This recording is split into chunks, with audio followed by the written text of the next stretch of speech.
Rock 100.5 KATT. My name is Cameron Buchholtz, and I am here with comedian Josh Gondelman. What's going on, sir?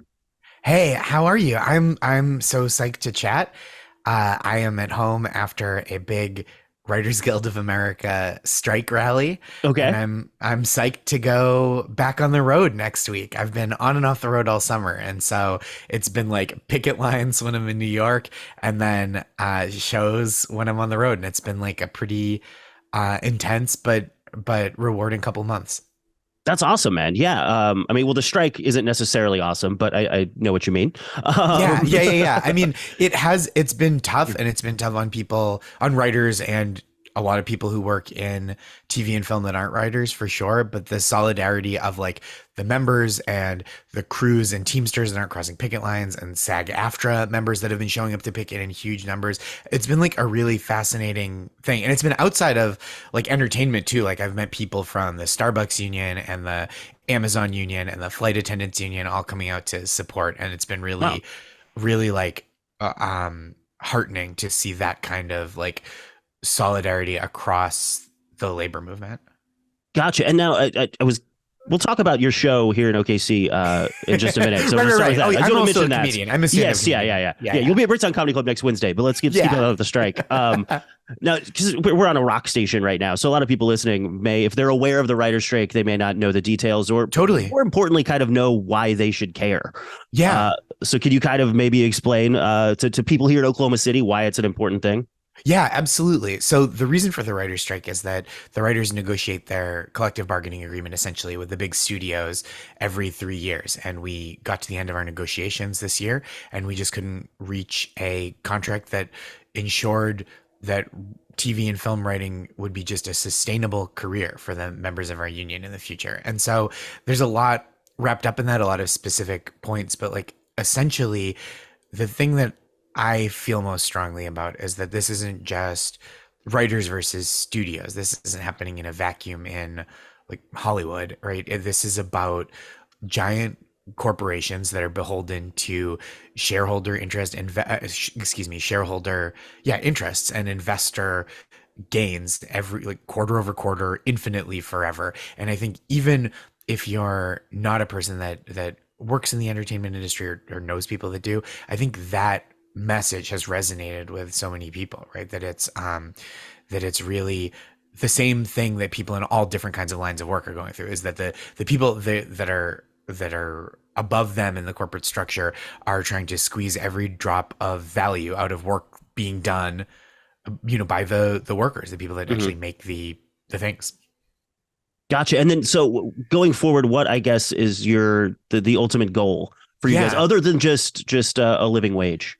Yeah. I mean, I don't want to, I don't need to like bore everybody with Mhm. specific deal points Sure. or whatever, but it is making sure that writers' rooms employ writers for a long enough term at a high enough wage that because seasons are shorter now, rooms are smaller, people are hopping from gig to gig in a way that they didn't used to in the past. And the studios are trying to become to turn writing into more of a gig economy type of work, and we're trying to keep it more stable term employment that lets writers, again, a stable living wage, and then protections against studios using Writers Guild of America member scripts to train AI programs that then they use to replace writers. Like Hmm. writers are people, art is made by people, and even if you don't want to call it art, if you're not precious about that, which I know Right. I'm kind of like, when you see me do stand up, you're like, Mhm. that was fun, but I don't know if I'd call it art. Yeah, yeah. And But usually the but that stand-ups that are most insistent that stand-up is art are typically the worst ones. So I think the people that are like, I'm kind of like a philosopher, and you're like, well, you're exactly, not a yeah. lot like a comedian. So Right. Indeed. But yeah, but so then what's it been like then, just out on the streets per se, at the various yeah. rallies and whatnot?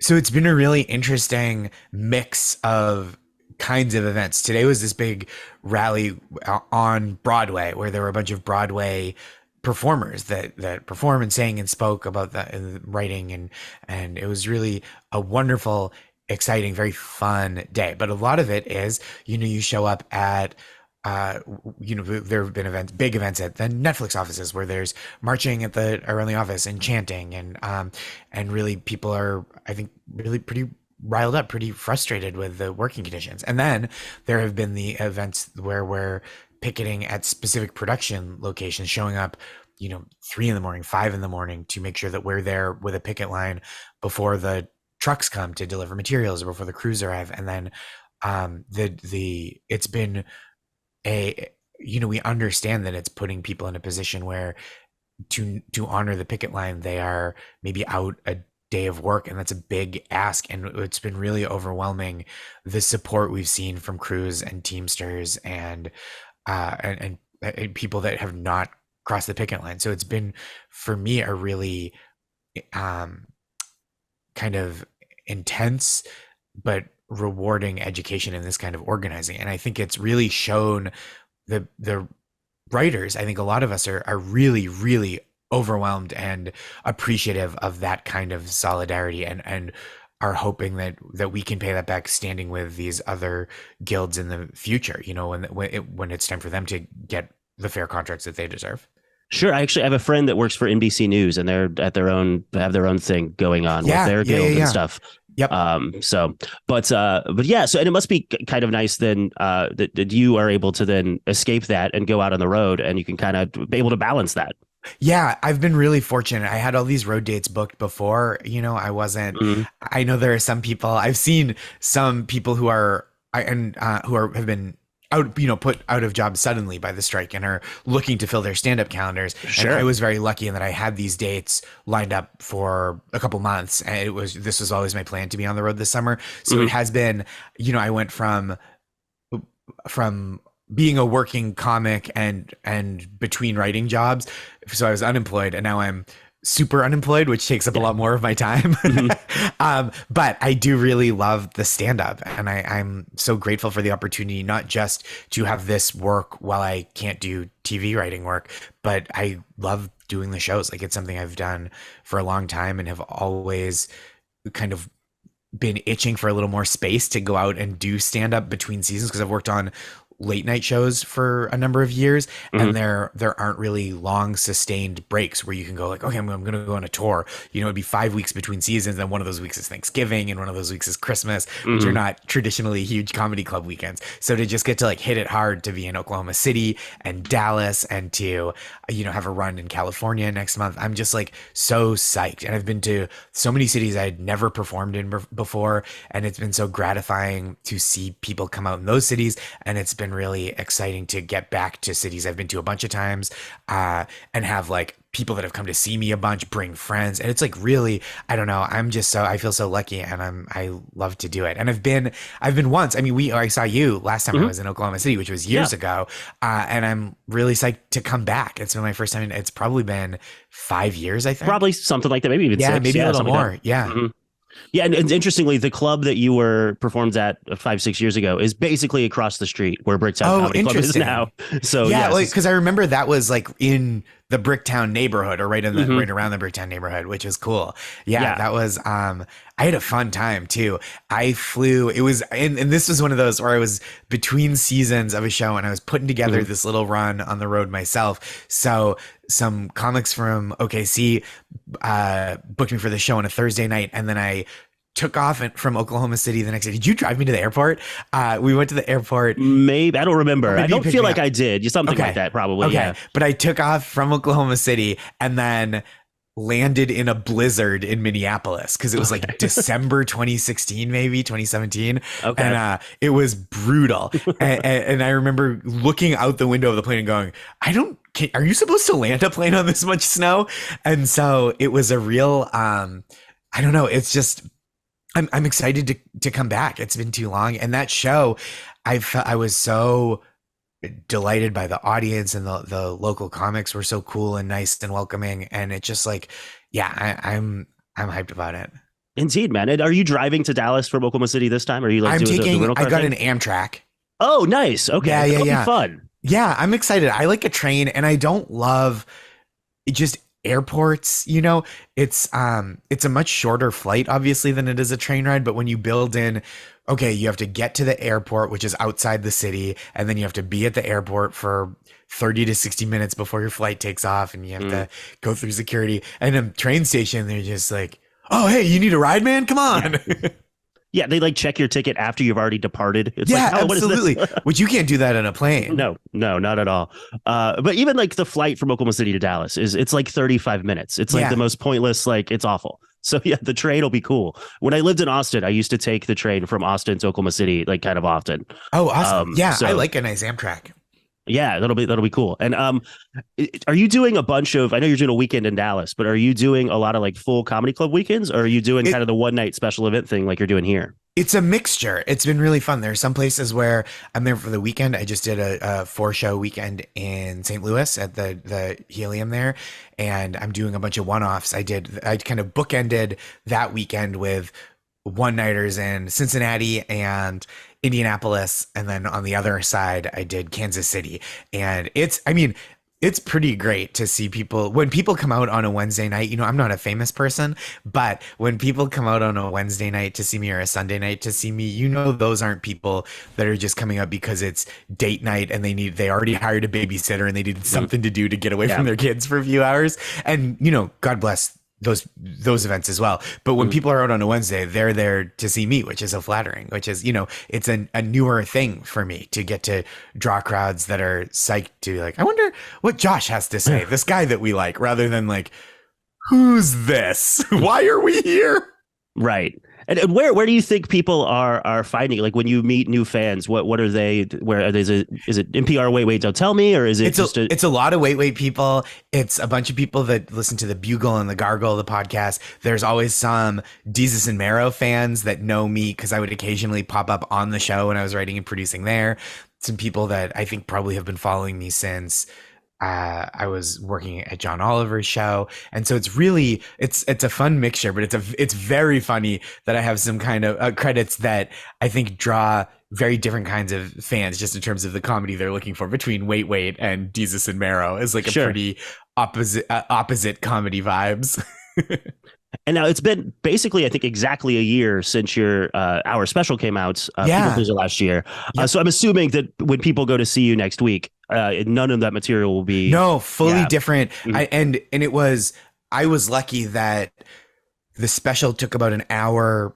Or excuse me, it took about an hour. It took about an hour to record, if you believe it. It took about a year to come out from the time I recorded it till the time it launched. And so I had a head start getting this new hour together. And now I'm, you know, putting some tweaks on it still. It's not quite ready for this hour to be recorded, but it's all different, which is very fun to get to come and go, oh, you like that? Well, here's some new stuff. Yeah. Or if you didn't see the special, to go, here's an hour, and then go back and look and watch the old stuff. I'm excuse me, very, very pleased to be able to do that on this tour. And now, do you have plans to, like, is there a date, like a filming special date yet, or are you just still kind of figuring that out at this point? It's a little bit touch and go with the strike and the SAG-AFTRA possible strike. Okay. But my plan is to record it this fall in New York. So I haven't been doing any headlining shows in New York because I'm trying to kind of keep my powder dry so that when I announce a big show that hopefully people come out and haven't seen all these jokes already. Nice. And you did the last special was sort of the video on demand route.